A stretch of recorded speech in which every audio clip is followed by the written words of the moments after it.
हरिः ओम जयति हरिरचिन्तयः सर्वदेवैकवन्द्यः परमगुरुरभीष्टावाप्तिलः सज्जनानां निखिलगुणगणार्णो नित्यनिर्मुक्तदोषः सरसिजनयनोऽसौ श्रीपतिर्मानदोलः नारायणं सुरगुरुं जगदेकनाथं भक्तप्रियं सकललोकनमस्कृतं च त्रैगुण्यवर्जितमजं विभुमाद्यमीशं वन्दे भवग्नं अमरासुरसिद्धवन्द्यं नारायणं नमस्कृत्य नरं चैव नरोत्तमं देवीं सरस्वतीं व्यासं ततो जयमुदीरयेत् ततो ग्रन्थं मुदीरयेत् विश्वस्थितिप्रलयसर्गमहाविभूतिवृत्तिप्रकाशनियमावृत्तिबन्धमोक्ष यस्या अपाङ्गलवमात्रत ऊर्जिता सा श्रीः यत्कटाक्षबलवती अजितं नमामि कपिगणकधुरीण्यकार्मुकन्यस्तबाणः क्षपितदिति च सैन्यो क्षत्रियेष्वग्रगण्यः जलधिरचितसेतुज्जानकी तोषहेतुः पति गुणसान्द्रा पातु मां रामचन्द्रः कूजन्तं राम रामेति मधुरं मधुराक्षर आरोह्य कविता शाखां वन्दे वाल्मीकिकोकिलं बुद्धिर्बलं यशोधैर्यं निर्भयत्वम् अरोग्यताम् अजाड्यं वाक्पटुत्वं च हनुमस्मरणाद् भवेत् नमस्ते प्राणेश प्रणतविभवा यावनिमगाः नमः स्वामिन् रामप्रियतम हनुमन् गुरुगुण नमस्तुभ्यं भीमप्रफलतम कृष्णेष्टभगवन् नमः श्रीमन्मध्वप्रदिशु सुदुरुषन्नो जय जय अपादमौलिपर्यन्तं गुरूणामाकृतिं स्मरेत् तेन विघ्नाः प्रणश्यन्ति सिद्ध्यन्ति तमनोरथाः तपो विद्या विरक्त्यादि सद्गुणौघाकरानहं वादिराजगुरून् वन्दे हयग्रीवदयाश्रयान् हयग्रीवपदाश्रयान् पूज्याय राघवेन्द्राय सत्यधर्मरताय च भजतां कल्पवृक्षाय नमतां कामधेनुवे दुर्वाधिध्वान्तरवये वैष्णवेन्दीवरेन्दवे श्रीराघवेन्द्रगुरवे नमो अत्यन्तदयाळवे मूकोऽपि यत्प्रसादेन मुकुन्दशयनायते राजराजायते रिक्तो राघवेन्द्रं तमाश्रयेत् हरिः ओम श्रीगुरुभ्यो नमः हरिः ओम हरिः ओम हरिः ओम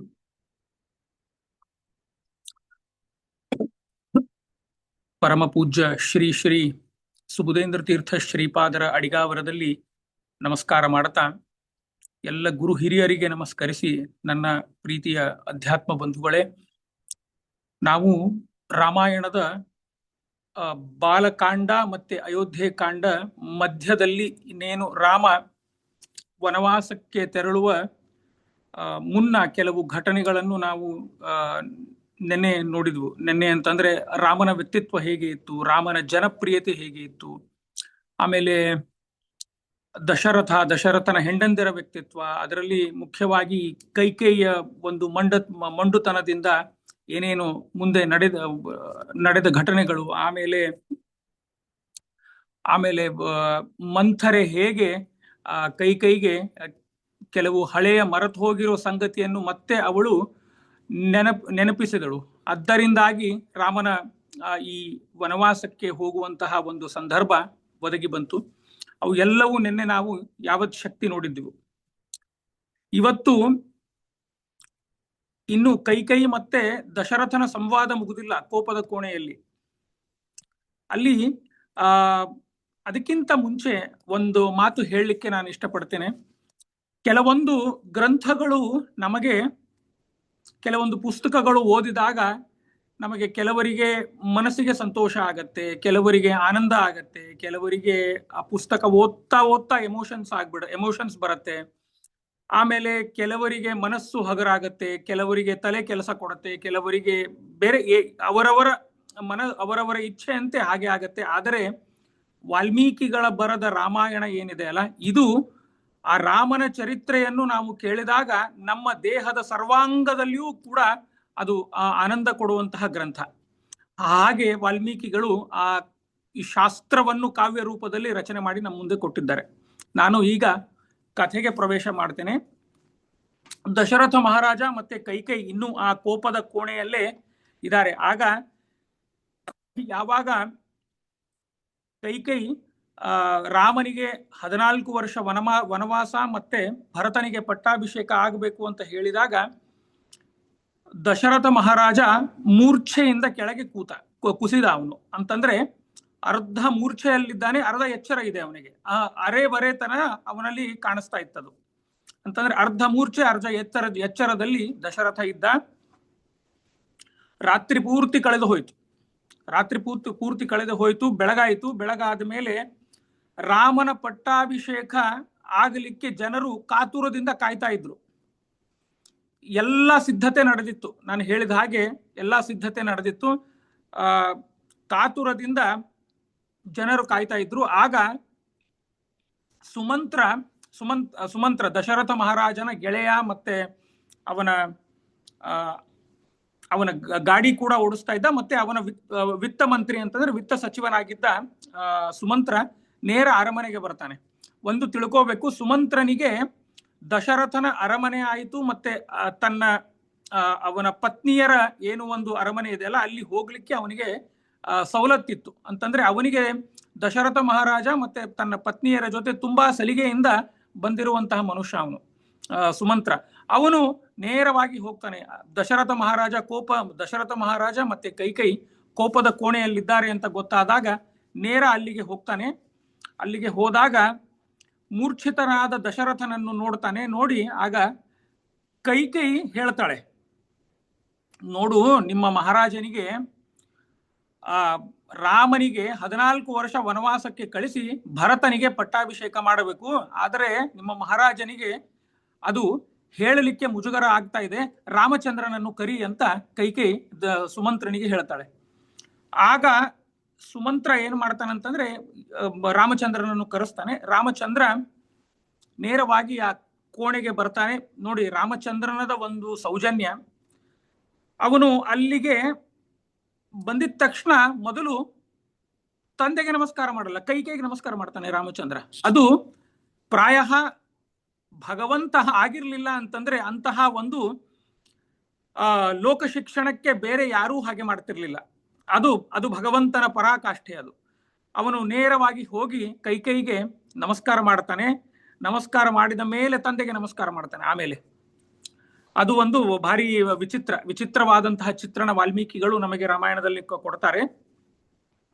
ಆಗ ಕೈಕೈನೇ ಹೇಳ್ತಾಳೆ, ನೋಡು ನಿಮ್ಮಪ್ಪ ನಿನಗೆ 14 ವರ್ಷ ವನವಾಸಕ್ಕೆ ಹೋಗಬೇಕು, ಆಮೇಲೆ ಭರತನಿಗೆ ಪಟ್ಟಾಭಿಷೇಕ ಆಗಬೇಕಾಗಿದೆ.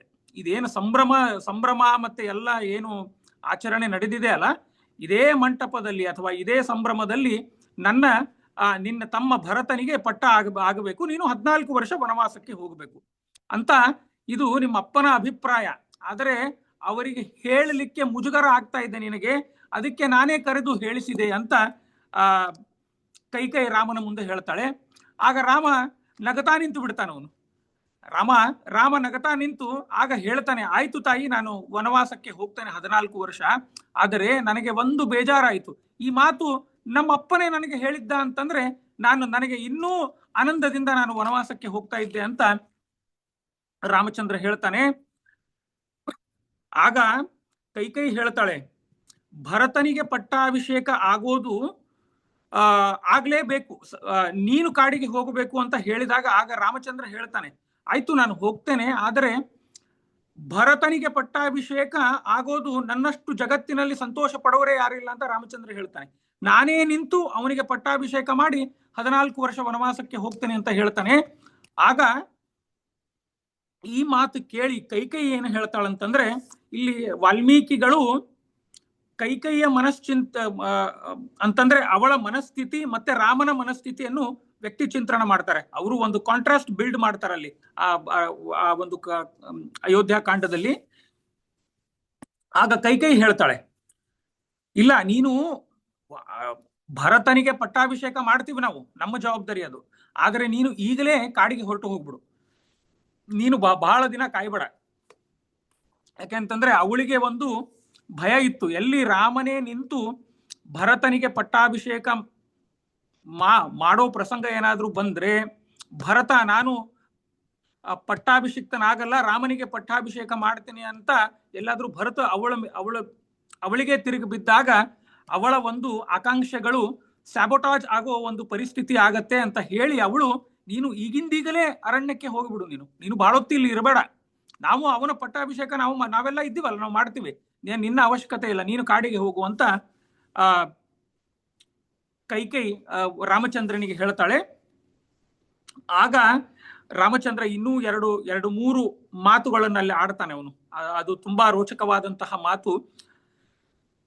ರಾಮ ಹೇಳ್ತಾನೆ, ನಾನೇ ಸಂತೋಷದಿಂದ ಭರತನಿಗೆ ಪಟ್ಟ ಕಟ್ಟಿ ಹೋಗ್ತೇನೆ, ಆದರೆ ಇಷ್ಟು ಪ್ರಾಮಾಣಿಕವಾಗಿ ನಾನು ಹೇಳ್ತಾ ಇದ್ದೀನಲ್ಲ, ನನ್ನ ಮೇಲೆ ನನ್ನ ತಾಯಿಯಾದಂತಹ ನೀನು ವಿಶ್ವಾಸ ಮಾಡಲಿಲ್ಲ ಅಂತ ಆಗ ರಾಮನಿಗೆ ಒಂದು ಸ್ವಲ್ಪ ಬೇಜಾರಾಗುತ್ತೆ. ಅದು ವಾಲ್ಮೀಕಿಗಳು ಚಿತ್ರಣ ಮಾಡ್ತಾರೆ.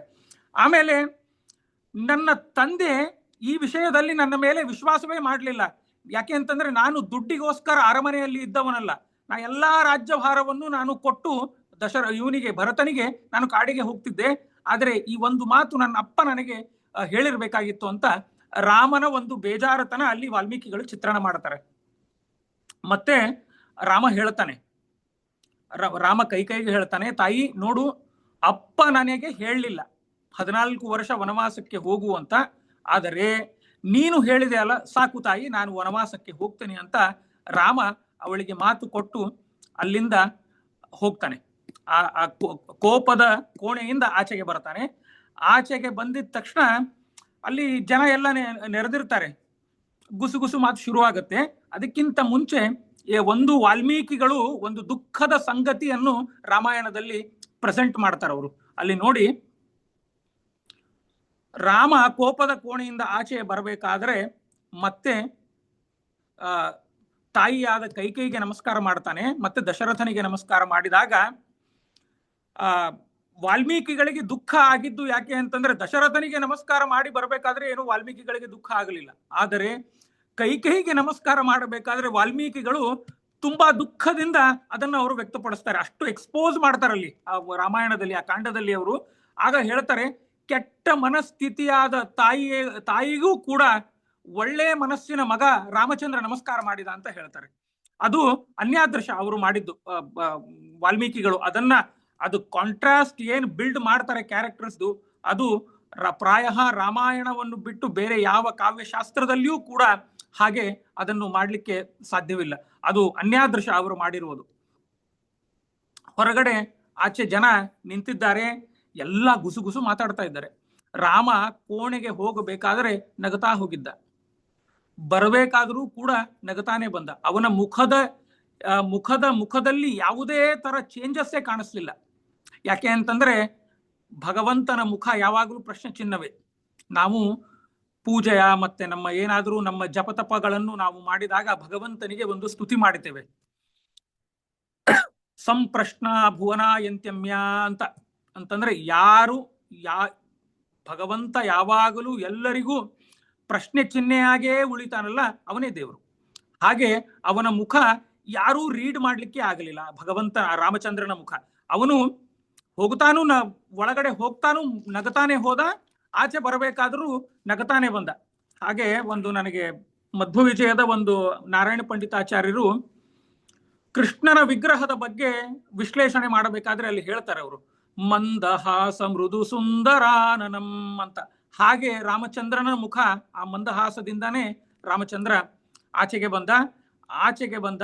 ಆಗ ಮತ್ತೆ ವಾಲ್ಮೀಕಿಗಳು ತಮ್ಮ ಕವಿ ಹೃದಯವನ್ನು ನಮ್ಮ ಮುಂದೆ ಇಡ್ತಾರೆ. ಆಗ ಹೇಳ್ತಾರೆ, ಕೋಣೆಗೆ ಹೋಗಬೇಕಾದ್ರೆ ಪೃಥ್ವೀಪತಿ ಭೂಮಿಯ ಒಡೆತನವನ್ನು ತನ್ನ ಹೆಗಲ ಮೇಲೆ ಇಟ್ಕೊಳ್ಳಿಕ್ಕೆ ರಾಮ ಒಳಗಡೆ ಹೋದ.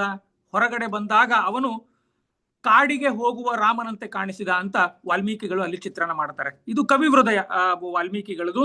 ಇಂತಹ ಲೋಕ ವಿಸ್ಮಿತವಾದಂತಹ ಒಂದು ಆ ಭಗವಂತನ ಚರ್ಯೆ ರಾಮನಾಗಿ ಅಲ್ಲಿ ತೋರಿಸ್ತಾನೆ. ಆಮೇಲೆ ಅಲ್ಲಿಂದ ನೇರ ರಾಮ ಕೌಸಲ್ಯ ಹತ್ರ ಬರ್ತಾನೆ.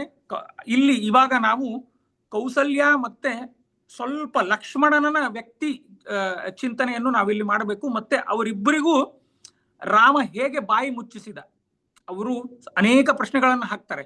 ಯಾಕೆ ಕಾಡಿಗೆ ಹೋಗಬೇಕು ನೀನು, ಅದು ಹಾಗೆ ಹೀಗೆ ಅಂತ. ಅದನ್ನೆಲ್ಲವೂ ಇವತ್ತು ವಿಶ್ಲೇಷಣೆ ಮಾಡೋಣ ನಾವು. ಅವರಿಬ್ಬರಿಗೂ ಹೇಗೆ ಬಾಯಿ ಮುಚ್ಚಿಸಿದ ಅನ್ನೋದು ನಾವು ಇಲ್ಲಿ ನೋಡಬೇಕು. ಅಲ್ಲಿಂದ ನೇರ ಕೌಸಲ್ಯ ಹತ್ರ ಹೋಗ್ತಾನೆ. ಕೌಸಲ್ಯ ಹತ್ರ ಹೋದಾಗ ತಾಯಿಗೆ ನಮಸ್ಕಾರ ಮಾಡ್ತಾನೆ. ಆದ್ರೆ ಇದು ಕೌಸಲ್ಯ ಮತ್ತೆ ಸುಮಿತ್ರೆಗೆ ಏನು ಗೊತ್ತಿಲ್ಲ. ಇದು ಈ ರಾಮ ವನವಾಸಕ್ಕೆ ಹೋಗೋದು ಇನ್ನೂ ಸೀತೆಗೂ ಕೂಡ ಗೊತ್ತಿಲ್ಲ. ಸೀತೆಗೂ ಭೇಟಿ ಆಗಲಿಲ್ಲ ರಾಮ. ಲಕ್ಷ್ಮಣನು ಇರ್ತಾನೆ ಅಲ್ಲಿ. ಲಕ್ಷ್ಮಣನು ಬಂದಿರ್ತಾನೆ. ಕೌಸಲ್ಯಗೆ ನಮಸ್ಕಾರ ಮಾಡ್ತಾನೆ. ಕೌಸಲ್ಯ ಚಿನ್ನದ ಮಣಿ ಅಂತಂದ್ರೆ ಚಿನ್ನದ ಪೀಠವನ್ನು ಇಡ್ತಾಳೆ ಕೂಡ್ಲಿಕ್ಕೆ. ಆಗ ರಾಮ ಹೇಳ್ತಾನೆ, ತಾಯಿ ಈ ಚಿನ್ನದ ಪೀಠ ಎಲ್ಲ ನನಗೆ ಬೇಡ, ನಾನು ದಂಡಕಾರಣ್ಯಕ್ಕೆ ಹೋಗ್ತಾ ಇದ್ದೀನಿ. ದಂಡಕಾರಣ್ಯದಲ್ಲಿ ಯಾವ ಪೀಠ, ಯಾವ ಚಿನ್ನದ ಮಣೆ ಹಾಕೋರು ಯಾರು ಇಲ್ಲ ಅಲ್ಲಿ. ಆದ್ದರಿಂದ ನನಗೆ ಈ ಚಿನ್ನದ ಪೀಠ ಬೇಡ ಅಂತ ಪಕ್ಕಕ್ಕೆ ಸರಿಸ್ತಾನೆ. ಪಕ್ಕಕ್ಕೆ ಸರಿಸಿದಾಗ ಅವಳು ಕೇಳ್ತಾಳೆ, ನೀನು ಸಾಮ್ರಾಟ್ ಆಗುವನು, ನಿನಗೆ ಯಾಕೆ ಇದು ಬೇಡ ಅಂತ ಕೇಳಿದಾಗ ರಾಮ ಅದನ್ನೇ ಹೇಳ್ತಾನೆ. ಮೊದಲು ರಾಮನ ಉತ್ತರವನ್ನು ನಿಮ್ಮ ಮುಂದೆ ಇಟ್ಟೆ, ಈಗ ಮತ್ತೆ ನಾನು ಕೌಸಲ್ಯ ಪ್ರಶ್ನೆಯನ್ನು ನಿಮ್ಮ ಮುಂದೆ ಹೇಳ್ತಾ ಇದ್ದೀನಿ. ಅವನು ಪಕ್ಕಕ್ಕೆ ಸರಿಸಿದಾಗ ರಾಮ ಹೇಳ್ತಾನೆ, ನಾನು ದಂಡಕಾರಣ್ಯಕ್ಕೆ ಹೋಗ್ತಾ ಇದ್ದೇನೆ ಅಂತ. ಆಗ ಕೌಸಲ್ಯೆಯ ಹೃದಯ ಒಂದು ಕ್ಷಣ ನಿಂತು ಹೋದಾಗೆ ಆಯ್ತು. ಅವಳಿಗೂ ಕೂಡ ಒಂದು ವಿಸ್ಮೃತಿ ಆಗಿಬಿಡತ್ತೆ. ಏನು ಮಗು ಇದು, ಏನು ಮಾತಾಡ್ತಾ ಇದ್ದೀಯಾ ನೀನು? ದಂಡಕಾರಣ್ಯಕ್ಕೆ ಹೋಗೋದಂದ್ರೆ ಅಷ್ಟು ಸುಲಭವ? ದಂಡಕಾರಣ್ಯದಲ್ಲಿ ಕೇವಲ ಋಷಿಮುನಿಗಳು ಮತ್ತೆ ಅವರನ್ನು ನಿಯಂತ್ರಣೆ ಮಾಡ್ಲಿಕ್ಕೆ ಅಲ್ಲಿ ರಾಕ್ಷಸರು ಜಾಸ್ತಿ ಇದ್ರು. ಅಂತಹ ಒಂದು ದಂಡಕಾರಣ್ಯಕ್ಕೆ ನೀನು ಯಾಕೆ ಹೋಗೋದು ಬಂತು 14 ವರ್ಷ ಅಂತ ಕೌಸಲ್ಯ ಪ್ರಶ್ನೆ ಕೇಳ್ತಾಳೆ. ಆಗ ಲಕ್ಷ್ಮಣನಿಗೂ ಕೂಡ ಗೊತ್ತಾಗತ್ತೆ ಇದು ನಡೆದಿರುವ ಸುದ್ದಿ. ಆಗ ರಾಮ ಎಲ್ಲಾ ವಿಶ್ಲೇಷಣೆ ಮಾಡ್ತಾನೆ. ವಿಶ್ಲೇಷಣೆ ಮಾಡಿ ಏನೇನು ಸಂಭಾಷಣೆ ನಡೆದಿತ್ತು ಕೈಕೈ ಮತ್ತೆ ಇವಂದು ದಶರಥ ಮಹಾರಾಜನದು, ಅದು ಎಲ್ಲವೂ ಕೂಡ ಕೌಸಲ್ಯ ಮುಂದೆ ಇಡ್ತಾನೆ. ಆಗ ಹೇಳ್ತಾನೆ ರಾಮ, ತಾಯಿ ನಾನು 14 ವರ್ಷ ದಂಡಕಾರಣ್ಯಕ್ಕೆ ಹೋಗಬೇಕು, ಅಲ್ಲಿ ನೆಲದ ಮೇಲೆ ಕೂಡ್ಲಿಕ್ಕೆ ನಿನ್ನ ಮುಂದೆ ನಾನು ರಿಹರ್ಸಲ್ ಮಾಡಿದೆ, ಅದಕ್ಕಾಗಿ ನಾನು ಮನೆ ಮೇಲೆ ಕೂಡ್ಲಿಲ್ಲ ಅಂತ ತಾಯಿಯ ಮುಂದೆ ರಾಮಚಂದ್ರ ಹೇಳ್ತಾನೆ. ಆಗ ವಾಲ್ಮೀಕಿಗಳು ಈ ಕೌಸಲ್ಯದಿಂದ ಕೆಲವು ಅದ್ಭುತವಾದಂತಹ ಕೆಲವು ಅವಳ ಮಾತನ್ನು ನಾನು ಯಾವತ್ ಶಕ್ತಿ 1-2-3 ನಿಮ್ಮ ಮುಂದೆ ಇಡ್ಲಿಕ್ಕೆ ಪ್ರಯತ್ನ ಮಾಡ್ತೇನೆ. ಆಗ ಕೌಸಲ್ಯ ಹೇಳ್ತಾಳೆ, ಸಪ್ತಚ ವರ್ಷಾಣಿ ತವ ಜಾತಸ್ಯ ರಾಘವ ಅಸೀತಾನಿ ಪ್ರಕ್ಷಾಂತ್ಯ ಮಯ ದುಃಖ ಪರೀಕ್ಷೆಯಂ ಅಂತ ಕೌಸಲ್ಯ ಹೇಳ್ತಾಳೆ. ಏನಂತಂದ್ರೆ, ಈಗ ನಿನಗೆ 27 ವಯಸ್ಸಾಯ್ತು. ಸಪ್ತಚ ವರ್ಷಾಣಿ ಅಂತಂದ್ರೆ 10, 7 ಮತ್ತು 7 ಆಯ್ತು ಅಂತಂದ್ರೆ 27 ಆಯ್ತು. ನನಗೆ ನೀನು ಹುಟ್ಟಬೇಕಾದ್ರೆ ನಾನು ಎಷ್ಟು ತಪಸ್ಸು ಮಾಡಿ ನಿನ್ನನ್ನು ಪಡೆದಿದ್ದೆ. ಆದರೆ ತಾಯಿಗೆ ಒಂದು ಸಂತೋಷದ ಸಂಗತಿ ಏನು ಅಂತಂದ್ರೆ, ನನ್ನ ಮಗ ಪಟ್ಟಕ್ಕೇರ್ತಾ ಇದ್ದಾನೆ ಅನ್ನೋದು ಒಂದು ಸಂತೋಷದ ಸಂಗತಿ. ಆದರೆ ಅದನ್ನು ನೀನು ಹೀಗೆ ಹೇಳಿ ನನಗೆ ದುಃಖಿತನಾಗಿ ಮಾಡಿದೆ. ಅದಕ್ಕೆ ಅವಳು ಕೌಸಲ್ಯ ಹೇಳೋದು, ನೀನು ಹುಟ್ಟಿರ್ಲಿಲ್ಲ ಅಂತಂದ್ರೆ ಒಳ್ಳೇದಿತ್ತಪ್ಪ, ಈ ತರ ಸುದ್ದಿ ನಾನು ಕೇಳಲಿಕ್ಕೆ ಆಗ್ತಿರ್ಲಿಲ್ಲ. ನಾನು ಬಂಜೆ ಆಗಿದ್ರೇನೆ ಏನೋ ಪರವಾಗಿಲ್ಲ. ಇದು ನೀನು ಹುಟ್ಟಿ ಇನ್ನೇನು ನಿನಗೆ ಪಟ್ಟ ಆಗಬೇಕು ಅನ್ನೋಷ್ಟ್ರಲ್ಲಿ ನೀನು ಕಾಡಿಗೆ ಹೋಗ್ತೀನಿ ಅಂತ ಹೇಳ್ತಾ ಇದ್ದೀಯಾ. ನೀನು ಹುಟ್ಟಿರ್ಲಿಲ್ಲ, ನೀನು ಹುಟ್ಟದೆ ನಾನು ಬಂಜೆ ಆಗಿ ಉಳಿದಿದ್ದರೆ ಕೂಡ ನನಗೆ ಅದು ಬಹಳ ಆರಾಮವಾಗಿತ್ತು. ನೀನು ಹುಟ್ಟಿ ನನಗೆ ಕಣ್ಣೀರು ಹಾಕಿಸಿದೆ ಅಂತ ಕೌಸಲ್ಯ ರಾಮನ ಮುಂದೆ ಹೇಳ್ತಾಳೆ. ಇದು ರಾಮಾಯಣದ ಕಾವ್ಯದ ಸೊಬಗು ಇನ್ನು ಯಾವ ಕಾವ್ಯದಲ್ಲೂ ನಾ ಕಾಣೆ. ಹಾಗಿದೆ ರಾಮಾಯಣ.